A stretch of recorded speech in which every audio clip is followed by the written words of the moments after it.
मित्र हो, पोटच्या आईने ना आपल्या मुलीला मारून टाकलं. एखादी आई अशी करण तुम्हाला कल्पना होती का कधी?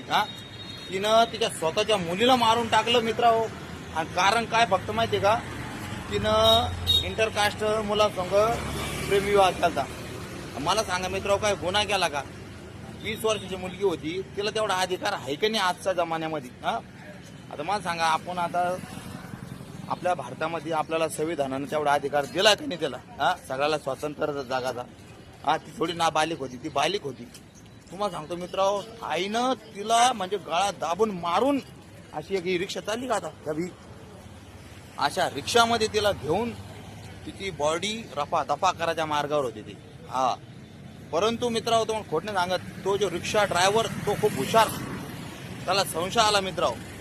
त्यानं पाहिलं ही गादी एवढी जड कस काय, आणि या बाईला ही गाडी आवरत कस काय नाही.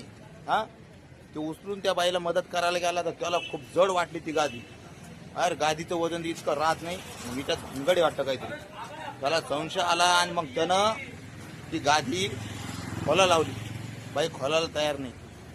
मग त्यानं फोन लावला पोलिसला. पोलीस जेव्हा आले मित्रांनो तिकडं, आणि ती गादी त्या टायमाला ती ओपन केली, त्याच्यामध्ये 20 वर्षाच्या मुलीचा मृत्यूदेह आढळला. विचार करा, इतकी सुंदर मुलगी, आजच्या पेपरला फोटो आहे, अक्षरशः डोळ्यातून अश्रू आले. इतकी चांगली मुलगी, आणि त्या आईनं त्या मुलीचा मर्डर केला मित्रांनो. गळा दाबून त्याला खतम करून टाकलं, आणि बॉडी तिची रफादफा करायच्या मार्गावर होती. तर आजकाल असं घेऊ शकतंय मित्रांनो. विचार करा मित्रांनो, जमाना काय बदलत चाललाय आणि काय होत चाललाय, जरा डोक्यात घ्या आणि हे मनातून भूत काढून टाका. हे जाती भेदीचं सगळ्याला समान अधिकार आहे. तिनं तिचं जीवन साथी निवडला होता, तिला तिच्या भरोशावर सोडून द्यायचं असतं. तुम्ही नातं तोडून टाकायचं असतं, पण तिचा प्राण घ्यायचा तुम्हाला काही अधिकार नव्हता. बरोबर आहे? मग असं करू नका, कोणीच करू नका यार. एखादी व्यक्ती नाबालिक म्हणून किंवा मग बुद्धी तिची नादान समजून तिला सोडून द्या, तिला माफ करून टाका.